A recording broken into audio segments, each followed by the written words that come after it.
meus amados, a graça e a paz do Senhor a todos. Eu sou o pastor Rômulo Pereira.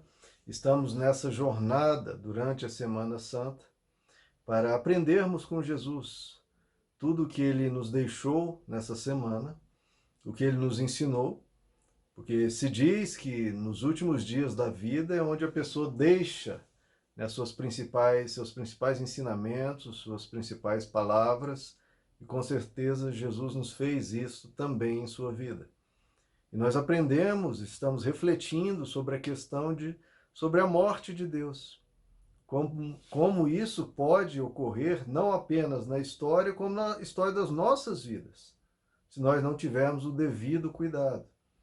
Essa é a reflexão que temos feito ao longo dessa semana, uma reflexão de quebrantamento, porque nós realmente temos que nos repensar, nos examinar e procurar crescermos na nossa vida espiritual. Vimos no Domingo de Ramos a entrada triunfal de Jesus, e que muitas vezes Jesus entra de forma triunfal na nossa vida, só que é por um breve momento. Um pouco tempo depois, a gente está pedindo mais por Barrabás do que por Jesus.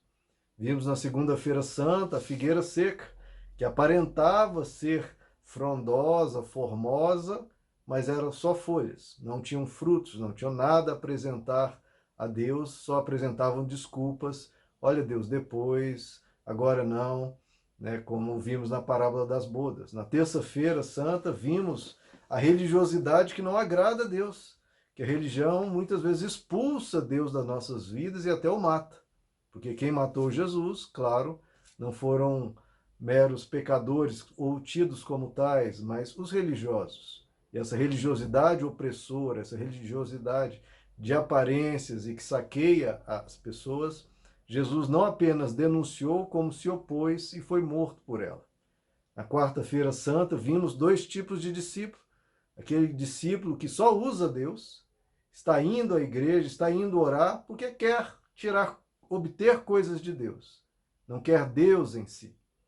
Na Quinta-feira Santa, vimos os discípulos negando, traindo Jesus, abandonando Jesus, ou em um desleixo, nem mesmo passando um tempo em oração, nem mesmo uma hora podeis passar comigo, disse Jesus. E hoje a imensa maioria dos cristãos, quem dera pudesse passar uma hora. Agora, quanto mal conseguem assistir um vídeo de 20 minutos, nem mesmo na Semana Santa. Isso é algo gritante para vermos o estado atual dos cristãos de nossa época. Na Sexta-feira Santa, vimos o grande vivenciar do amor de Deus por nós, ele dando a vida por nós. E nos deixando também 7 frases para nós aprendermos um pouco como viver a vida, como imitar Jesus, justamente para que Deus não morra nas nossas almas. O primeiro ponto essencial é o perdão, porque se não perdoarmos, a nossa alma vai se degradar, vai se degenerar, nós vamos ser entupidos, tomados pelo rancor, pelo ressentimento, pela mágoa, ficaremos envenenados em relação à vida, em relação ao próximo, em relação a nós mesmos. Vimos como é importante cuidar de si próprio, cuidar dos relacionamentos, sem ficar sempre correndo para fugas, né? Sempre nos dopando, em vez de tratar a vida, lidar com ela, aprender com ela e conseguir resolver as nossas pendências e os nossos dilemas. Vimos que viemos aqui à Terra para terminar a nossa boa obra, para realizar coisas, e diante da dor a gente vai até Deus, a gente ora até Ele, procura entender o que está acontecendo, mas sempre sem se entregar à murmuração, mas apresentando a Deus a nossa vida. Pai, entrego em tuas mãos o meu espírito. Isso também é uma força para lidarmos com a nossa hora do falecimento e também para lidar com o falecimento dos nossos entes queridos. Hoje é Sábado Santo, que é um período das Escrituras, um período ali da morte de Jesus, da Páscoa, onde não temos textos, porque foi um período de luto, de profundo luto. Aqueles 12 discípulos se enclausuraram, se fecharam e simplesmente choraram o dia todo, envergonhados, destruídos por dentro, totalmente se sentindo derrotados, se sentindo horrorosos, se sentindo os piores seres humanos da face da terra. Porque conviveram com Jesus por 3 anos e meio, presenciaram milagres espetaculares como nunca houve na história humana, nem nunca haverá. Presenciaram ressuscitar, mortos serem ressuscitados, o vento e a tempestade em pararem, Jesus andando sobre a água, ele curando cegos, curando leprosos, curando paralíticos, realizando obras maravilhosas, até mesmo em fenômenos da natureza, até mesmo na parte física das coisas, multiplicando pães e peixes, não apenas uma, mas 2 vezes. Presenciaram coisas imensas, espetaculares, até mesmo presenciaram Jesus transfigurado em glória, na glória eterna, suprema, ele totalmente resplandecente, com Moisés e Elias diante dele, uma voz do céu dizendo: este é meu filho amado, a ele ouvi. Presenciaram tudo isso, e na hora H, na hora de estarem junto de Jesus, de demonstrarem a sua fé, demonstrarem que tinham aprendido, demonstrarem que eram bons amigos, que eram bons discípulos, bons seguidores de Jesus e servos de Deus, negaram Jesus, abandonaram Jesus, não conseguiram orar, enfim, uma catástrofe. Uma catástrofe. E agora, o grande líder deles, o grande amigo deles, aqueles que eles devotaram a vida, estava morto. Como enfrentar esse luto terrível? O luto com a morte de Deus. Perderam um amigo, perderam um mestre e perderam o próprio Deus encarnado. Queridos, o luto, eu quero tratar um pouquinho aqui do luto com vocês. O luto é uma das dores mais devastadoras que a alma humana conhece. É algo realmente avassalador, é algo que só quem sente sabe a dor, a imensidão da dor. Eu perdi meu pai há poucos anos atrás, é uma dor realmente dilacerante, é uma coisa impressionante, o nível da dor, e só não sente uma dor assim quem é muito insensível. Agora, diante disso, queridos, como a gente lida com essa dor? Poderia falar diversos pontos aqui, eu vou tratar apenas de alguns. Primeiro, queridos, é saber que existe uma diferença entre dor e sofrimento. Prestem atenção nisso, que isso é muito importante. Existe uma diferença total, até ontológica, entre dor e sofrimento. A gente fala da dor do luto, mas em geral, geralmente, passados os primeiros dias, se torna o sofrimento do luto. Qual a diferença aqui que eu trago para vocês entre a palavra dor e a palavra sofrimento? Principalmente em relação ao luto, mas vale para diversas experiências humanas. Bom, a dor é aquele impacto, é aquela causa factual, aquela causa realmente que ocorreu, está ali. Né? Por exemplo, a pessoa, quando ela é ferida, né? Corta a mão, cortando uma cebola, corta a mão. O que é a dor? A dor é aquele sentimento que ocorre na nossa pele, aquela coisa real, aquela coisa pontual. Mas passado alguns minutos, aquela dor desaparece. Pode ficar algum sofrimento psicológico da pessoa com medo daquilo ou repensando aquilo. Existe a dor de uma separação. A pessoa sofre por uns dias, mas depois aquilo passa a ser um sofrimento, no sentido de quê? De que a dor física já não há mais no sentido de algo palpável. Agora se torna a interpretação da pessoa em relação àquilo. Vocês entendem o que é isso? Existe a dor objetiva, existe a dor subjetiva, que eu chamo aqui de sofrimento. Como a pessoa interpreta aquilo. É por isso que umas pessoas, às vezes, passam por um luto, por exemplo, ambas as pessoas sofrem a dor, aquele impacto, perdemos uma pessoa querida, não podemos mais conversar com ela, temos saudade, certo? Passados alguns meses, uma já retomou a vida, uma já está cuidando dos seus afazeres, está cuidando de si, e a outra, às vezes, ainda está enclausurada, está intocada, não quer falar com ninguém, está fechada, está triste, magoada, revoltada, murmurando, etc. O que ocorreu?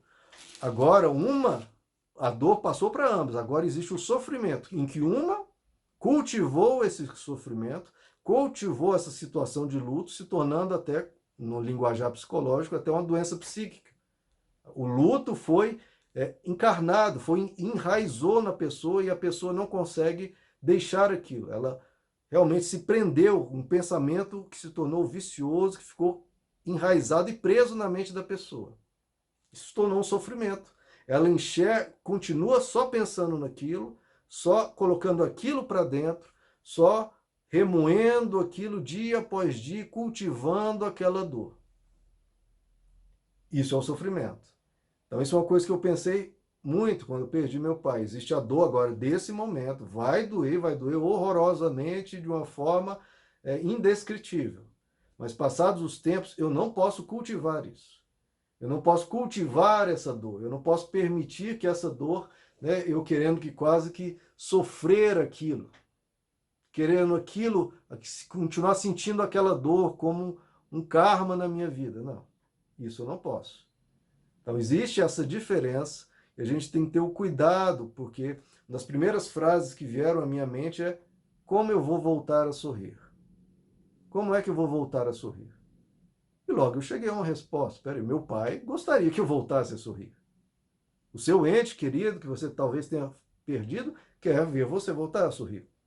Jesus queria com certeza que os discípulos voltassem a sorrir e prosseguissem com as suas vidas. E se a gente quer honrar a esse ente que nós perdemos, que nós não temos mais agora, se nós quisermos honrá-los. Agora, se você não quiser honrar, se você quer honrar esse seu ente perdido, você vai voltar a sorrir. Você vai superar isso. Porque é o desejo deles. Se eles pudessem dizer algo para nós, era: prossiga, vá adiante, eu quero você voltando a sorrir. Eu quero você continuando a viver. Eu quero você bem. Eu quero você bem. A saudade fica, mas eu não quero você sofrendo eternamente isso. Não, jamais. Isso já é doença, isso é adoecer a nossa alma. É algo que o ente que se foi não quer, não deseja, porque ninguém quer ver uma pessoa amada sofrendo assim. E outra coisa que eu pensei também ligado a isso, que é impossível lidar com a morte, queridos. Se é uma pessoa muito amada, que nós vimos partir, não tem como lidar com isso. Como é que eu vou lidar com isso? Tem como? Qualquer tentativa, qualquer explicação, qualquer coisa. Olha, não, você vai fazendo isso, vai ficar. Não, não tem isso, irmãos. Não tem. E se é impossível lidar com isso, é se conformar, no sentido de: eu vou deixar isso passar. Não tem como eu trabalhar com isso, não tem como a gente operacionalizar, racionalizar, buscar explicações. Nada satisfaz. Nada ocupa o espaço deixado por aquela pessoa. Porque é o espaço dela. O espaço dela. Outras pessoas podem nos trazer alegrias, mas aquele espaço dela é dela. Então, se não dá para lidar com a morte, né, o que eu faço? Eu vou ter que passar. Eu vou ter que deixar isso para trás. Deixar o passado no passado.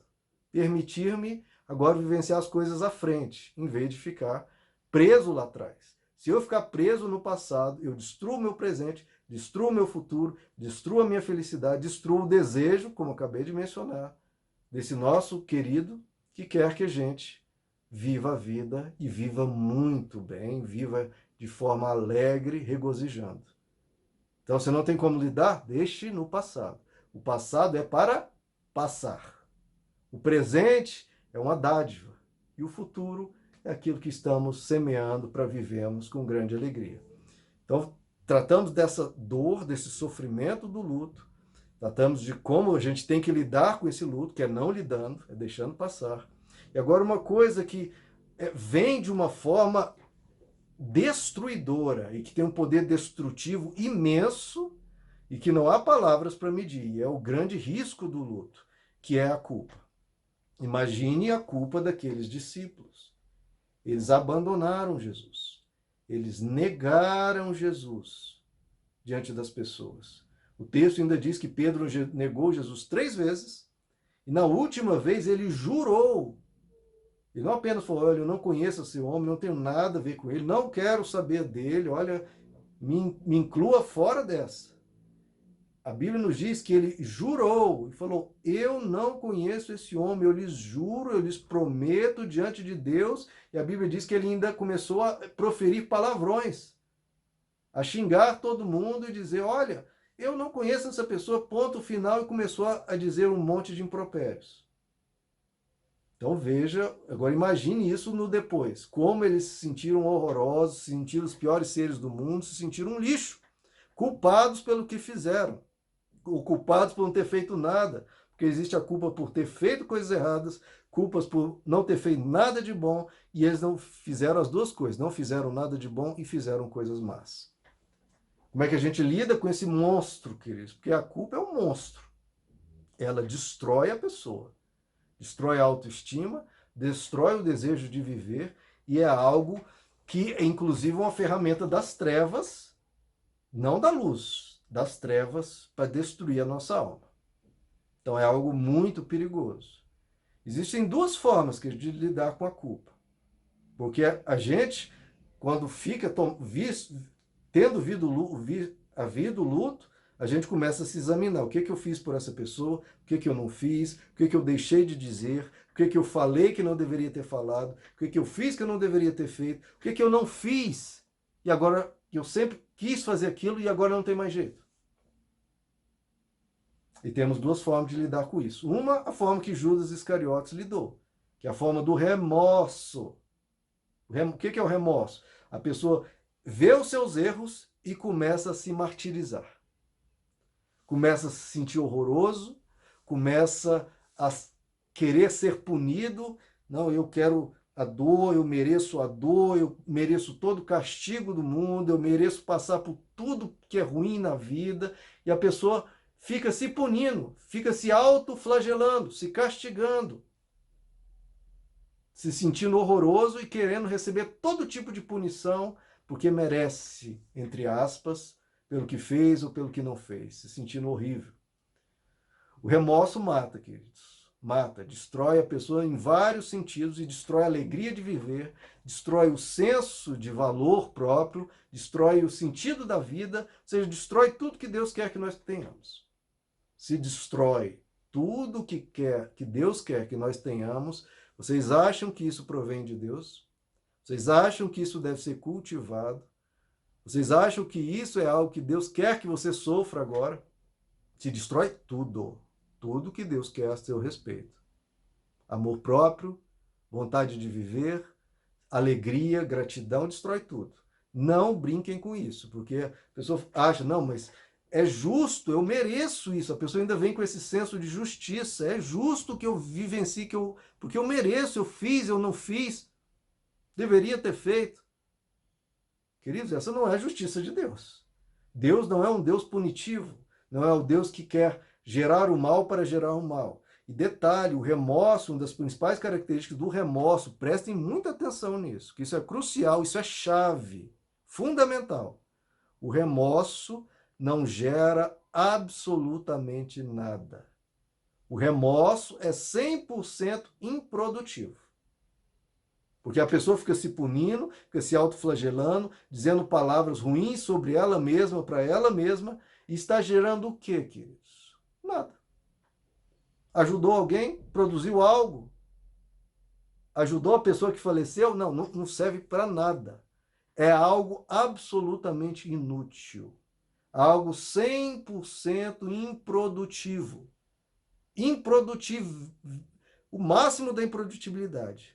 Só serve, às vezes, para tentar aliviar a nossa consciência, porque como eu estou me punindo, como eu estou me flagelando, me martirizando, parece que a nossa consciência acha que com isso vai aliviar o nosso peso, a nossa culpa, né? Porque eu estou pagando agora pelos meus erros. Mas isso não adianta, queridos. Amanhã vai estar do mesmo tamanho, não diminuiu em nada.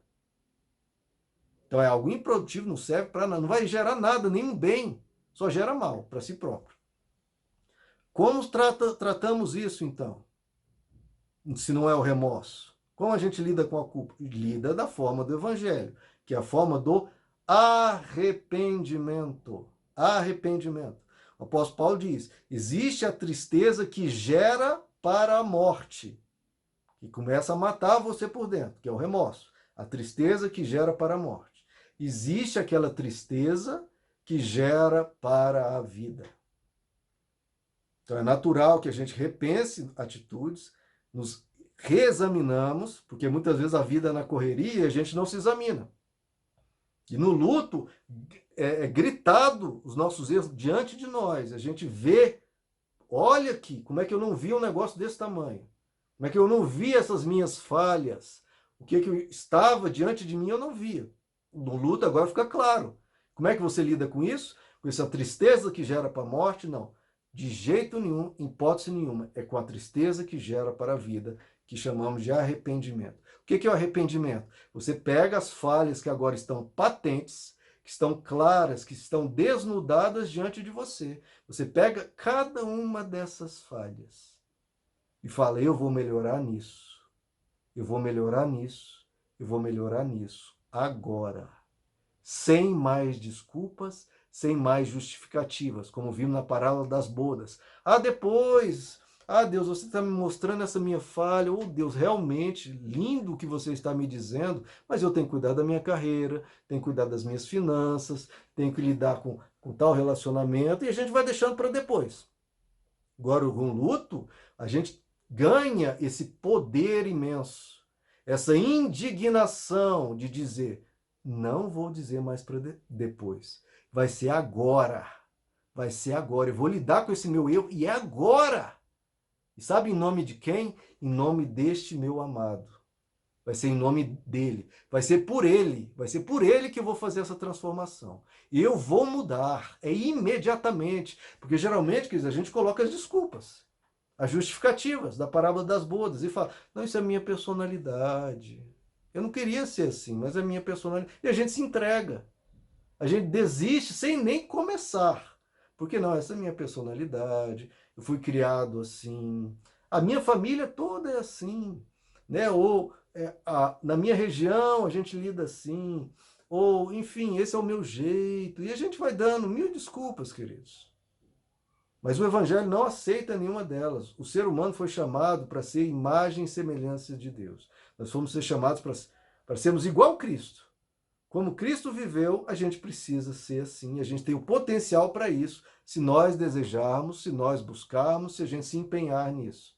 E pedir a Deus a ajuda dele para essa transformação. Então você olha cada um dos seus erros, cada um deles. E Senhor, eu me arrependo disso aqui. O que é arrependimento? Ai, que horror que eu sou, eu vou me autoflagelar. Não. Arrependimento não faz isso. Isso não serve para nada. Arrependimento é isso aqui que você era, que você fez? Não é mais. A partir de hoje, de agora, você não é mais assim. Então veja que o arrependimento enquanto o remorso é 100% improdutivo, inútil, o arrependimento é a coisa mais produtiva que existe. Por isso que a pregação de Jesus sempre foi: arrependei-vos, arrependei-vos, arrependei-vos. Então, por quê? Porque é a coisa mais produtiva. Você olha para aquilo com indignação e na força da sua ira, entre aspas, em relação a você mesmo. Isso aqui acabou. Isso aqui morreu. Até mesmo em nome desse meu amado, isso aqui acabou, morreu. Pode esquecer. Pode esquecer. Então veja como o arrependimento te leva para frente. Ele te impulsiona para frente. Você está querendo ir para frente para... venha de novo. Venha aquela situação que eu pisei. Vem agora. Vamos ver. Vem. Estou te chamando. Vem. Aconteça agora. Aconteça agora. Vamos ver se eu não vou reagir 100% diferente. Em vez de ser derrotado como eu fui no passado, eu vou vencer isso. E é agora. Venha, eu estou chamando. Venha. Então veja como o arrependimento te joga para frente. Como o arrependimento te melhora imensamente. Às vezes coisas que você nunca conseguiu melhorar. Já batalhou, já tentou, ou às vezes nem batalhou, nem tentou, porque, como falei, sempre tem justificativa, desculpas, é personalidade, é assim mesmo. Não, esquece. Arrependimento não. Arrependimento muda. Arrependimento transforma. A palavra arrependimento no grego é metanoia. Sabe o que é metanoia? É mudança de mente, é uma metamorfose. É aquela lagarta que virou uma borboleta. É isso que o arrependimento gera. O remorso, ele pega aquela lagarta e fica ferindo a lagarta. Olhe como é produtivo. Olhe como vai melhorar o mundo, como vai melhorar as pessoas ao seu redor, como vai ajudar você mesmo, a lagarta, ficar se ferindo. Absolutamente inútil. Agora, o arrependimento é metamorfose. Vira uma borboleta, vira outra coisa. Pelo impacto da realidade da pessoa enxergar aquilo e falar, não posso mais assim, não tem como, não posso ser mais assim, não aceito em hipótese alguma, nem cogitar fazer isso novamente. Eu nem cogito fazer mais isso, porque eu vi os danos, eu vi o que poderia ter sido feito, etc, etc. O arrependimento impulsiona, ele te transforma, te move. Então a gente tem que abraçar o arrependimento, abraçar o futuro e falar, em nome de Deus, em nome daquele que faleceu, eu vou ser outra pessoa. Eu vou ser uma nova pessoa. Melhor, honrando a ele, honrando isso que com o falecimento dele agora eu aprendi. Eu aprendi com esse grito da realidade, com esse grito da vida. Por isso que o livro de Eclesiastes nos diz: há mais sabedoria na casa de luto do que na casa de festas. Na casa de festa, naquele período da sua vida, que tudo está lindo, é um arco-íris, tudo brincando, tudo brilhando, tudo lindo, tudo maravilhoso, muitas vezes a gente não aprende nada. Pelo contrário, ainda cultiva e faz permanecer os nossos erros. Agora, na hora do luto, meu irmão, aí é a sabedoria colocada diante de nós, não para nos punir, mas para nos mudar. Então, hora de mudar, queridos. É hora de crescer, é hora de avançar. E o último ponto que eu quero trazer, falamos sobre a dor e o sofrimento do luto, sobre a culpa e como lidar com ela, que é via arrependimento e não remorso, a tristeza que gera para a vida e não a tristeza que gera para a morte. E por fim, aqueles discípulos destruídos, tão em tamanha dor, em tamanho sofrimento, eles não sofreriam tanto. A dor existe, a dose de sofrimento existe, mas eles não sofreriam tanto se lembrassem, e eu quero olhar para você e falar, se você se lembrar da promessa que ele fez. Jesus não havia prometido aos discípulos que depois no terceiro dia ele voltaria?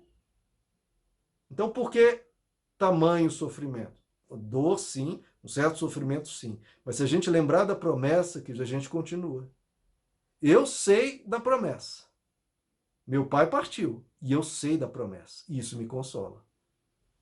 O seu ente falecido pode ter partido, mas existe uma promessa. Creia você ou não, meu irmão. Se você não crer, se você crê ou não crê, isso não muda a realidade. 2 mais 2 é igual a 4. Se você crê ou você não crê. Isso é problema seu, meu irmão. Se você querer que 2 mais 2 é 4, que bom. Se você não crê, a realidade continua a mesma. O seu ente falecido vai ressuscitar segundo a graça de Deus, segundo a misericórdia de Deus, segundo a compaixão de Deus. A diferença de crer nessa promessa, de lembrar dessa promessa, é você pode colher os seus benefícios para você. Você vai colher os benefícios se você crer.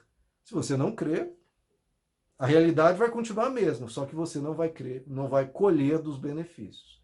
Então, creia na promessa. Essa Semana Santa nos mostra a promessa que Deus nos fez. Deus morreu na cruz. Eu falei isso hoje para os meus 2 filhos. Eles querendo entender a importância do que Jesus fez na cruz, eu falei, lembram do vovô? Lembram? Vocês querem vê-lo de novo? Vocês vão vê-lo de novo. Pelo que Jesus fez na cruz. Porque ele deu a vida por nós, para que nós tivéssemos a vida eterna. Essa promessa é mais real do que eu aqui, do que esse vídeo, do que esse celular ou computador, do que você mesmo. É muito mais real. Isso vai acontecer. É promessa da parte de Deus, já é realidade na eternidade. Vivenciaremos isso. E você já pode viver essa esperança. Cristo em nós é a esperança da glória. Essa é a alegria, queridos, do Evangelho. O que o Evangelho nos oferece? A resposta que nenhum ser humano pode dar. A resposta da vitória de Deus sobre a morte. Deus venceu a morte. Sobre nós, sobre os nossos entes. A morte deixou de ser um fim e passou a ser uma passagem. Uma passagem para uma nova vida, para um novo lugar e melhor. E também temos essa graça, né, de saber que os nossos que partiram agora estão melhor. E tudo isso que tem que mexer em nós, para que a gente não deixe Deus morrer em nossas vidas. Com tamanhas promessas, com tamanha vitória, com tanto que Deus está preparando para nós lá na eternidade, a gente vai deixar Deus morrer no nosso coração? Com religião de aparência, com religião só de regras e opressora, com mil e uma desculpas a Deus, como religiosidade só de breves momentos. Agora sim vou ter um momentozinho com Deus, mas a minha vida em geral é sem Ele. Ateus práticos. Não, que isso, com tantas promessas, com tanta coisa boa que Deus fez para nós, é hora de nos arrependermos e vivermos o Evangelho. Não nada disso que eu acabei de citar e que estamos citando ao longo de toda a semana. Hora de vivermos o Evangelho. E assim nós vamos colher e viver vida em abundância. E para isso, precisamos arrepender. Precisamos buscar a Deus. Precisamos dar ouvidos ao que Ele nos fala, que é um dos principais fundamentos do arrependimento. O arrependimento olha para a vida e fala, realmente, pisei na bola. Justamente onde Deus já me advertia, onde a palavra de Deus me ensina, e eu agora, com humildade, me arrependo de não ter dado ouvidos à voz de Deus, que Jesus dizia, quem tem ouvidos, ouça. As pessoas não querem ouvir. Acham que a sabedoria vai cair do céu, ou pior, já acham que são sábias. Já acham que sabem lidar com a vida, e não sabemos, que nós precisamos dos conselhos de Deus vindo até nós todos os dias. Então se arrependa até disso, e principalmente disso. Eu preciso passar mais tempo com Deus. Não apenas em oração, mas principalmente recebendo os conselhos da sua divina sabedoria eterna. Eu preciso ouvir a palavra.